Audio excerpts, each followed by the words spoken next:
for them. So it makes my job easier. But Tim owning that process end to end, that's a lot of it's a lot of additional work that it takes to create those upfront. But then you get a tremendous amount of benefit on the back end. Sure do. You can surely tell. Hey, in the picture of the TV last week, it was in perfect order, and this week it's off the hinges and on the floor. Something happened while the guest was there, and it was like that all they want. Well, I got a picture right here, so it wasn't. So. Jeez. So I guess Tim mentioned earlier, talked about the noise things that can obviously come from the next question would be issues. So I know even liability issues. I've seen because I live next to the Outer Banks. I've seen people jump from the back deck, jump and lift off into the pool. So and I was like, I don't know if Tim manages this, but I was like, man, that's almost a massive liability that he gets hurt. So how do y'all protect yourselves for the big issues, and what issues have you seen in both of you? Because I know Tim's in Outer Banks, and Travis, you have a lot in the Smoky Mountains. I'm not sure if there's a lot of kind of partying in that aspect, but yeah, I think you have to. There's a couple ways that you protect yourself. One is just generic insurance that you get, and that's a little bit different for short-term rentals than long-term, and you pay a premium for short-term rental insurance. The second is covered by Airbnb, at least where I list my properties with air cover. So they have the $3 million. I think they bumped it from $1 million to $3 million policy that you fall under when you rent through them. Now, knock on wood, I haven't had to go through any major drastic claims process or major injuries or anything like that.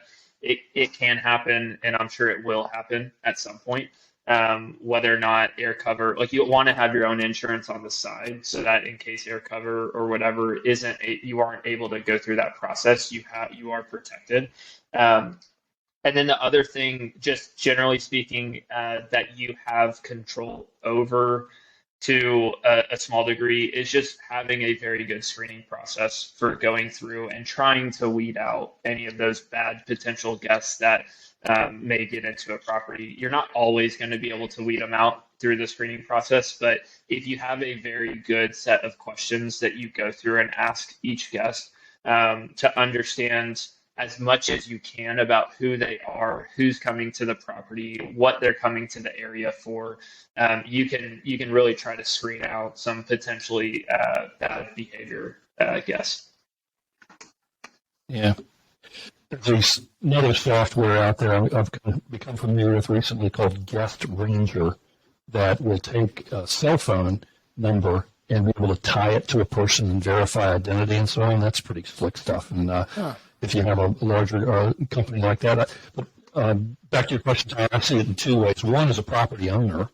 If you're out there renting it yourself, you need to make sure you got coverage on that liability insurance, which would cover you on anything that was not a willful misconduct where you knew that the railing was loose and it collapsed and somebody fell. But if it was an accident, you're going to be covered. And unfortunately, I have had incidences of that. And then from my standpoint of an operator, I actually have this, for lack of a better word, I guess if those in the real estate business out there, errors and omissions insurance, because my liability insurance only covers my building. It doesn't cover my 400 office locations, if you will. If we did something wrong at that house, it's not going to, my liability insurance isn't going to cover it. Now, I have in my contract that my owner's liability insurance will cover me, but I also have this professional liability or errors and omissions kind of a thing. And it's very expensive, but it is worth it because I can tell you I have been sued 3 times for major injuries at a property and 2 deaths as well, by the way. Oh, wow.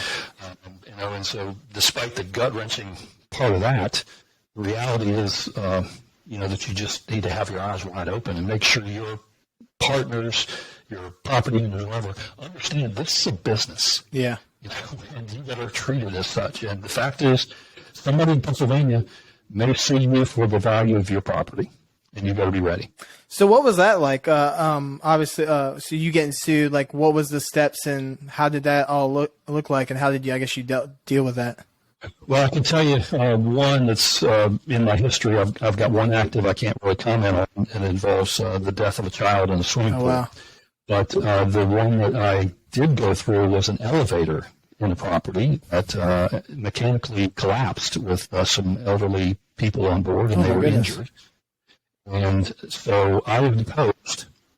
It was 7 hours, 5 attorneys firing questions at me, and I had to provide them every record we had relative to maintenance of that property. And so you just have to be so careful. It really, the sphincter muscles, sort of like that mortgage I was talking about, that tightens you up. This really tightens you up going, God, did he really write that in the work order? Oh my God. Like fixed elevator. And the attorney for the elevator manufacturer who flew in from Germany says, can you tell me what Mr. Smith's qualifications are to fix an elevator? Did he go to, Kreisen University in Germany? Yeah. No. We just went hit the button, but you got to be so careful with that stuff. And it takes a long time, and it's usually a federal lawsuit because the person's typically not in the same state. And so if they're in Pennsylvania, they're going to want you to go to Pennsylvania and defend yourself, and that's where insurance comes in and helps you on these kinds of things. The insurance company pays for the attorneys; they pay for everything. Doesn't mean just because you don't think you're at fault doesn't mean you can't be sued. So I guess when you got sued and you had to get the insurance involved, did you ever have an issue having the insurance pay out what your policy and coverage was? On the one I just mentioned about the elevator, I never knew what the settlement was, but there was a settlement, and the insurance company basically brokered a deal. And I don't know, because we had, like I said, we had 5 attorneys in the room. We had my attorney, we had the property owner's attorney, we had the attorney for the victims, we had the attorney for the local elevator company that serviced it, and we had the attorney for the elevator manufacturer from Germany in the room. Jeez. So all of those people got together with the insurance company, and they settled. And I was never told what it was. I was just told you can shred the file. Yeah. And I did it immediately. So what did you okay, that horrible situation happened. How did you, I guess, take that situation and how to try to make it not happen again? Like what did you do to Yeah, well, I can tell you, we don't touch elevators. Yeah. That's one thing. And then now there's actually a law in North Carolina called Weston's Law. I'm not sure if you guys read, there's a child that was crushed by an elevator last year up in Corolla.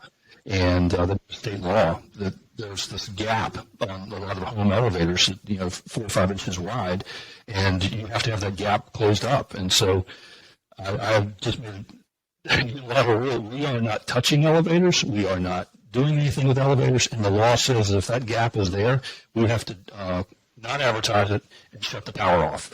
And so if there's ever an issue with any elevator, we call the local elevator manufacturer or service company who's the one that serviced the elevator and probably installed the elevator, and they go and handle whatever it is. Even if it's, the door not closing properly. It's over my pay grade. We just don't do it anymore. So do you still manage properties that have elevators in it? 28 of them. Yes, sir. Oh, man. Yeah. So, and they all needed to provide me certificates that they were inspected and they're working properly, or I'm not advertising the elevator. So that law helped me in that regard, because I'm not the bad guy in this. I'm sorry, the state passed this law. We got to do this. But that safety thing, whatever it is, whether it's the deck railing or a step that's not just right, or elevators, a big one, or even a swimming pool, making sure the gates close properly, all that stuff. It's serious stuff. You can't think that it's not going to happen to you. Yeah. Hey, well, Travis's take earlier about staying below 3 bedrooms, baths under 300,000 looks really good right now.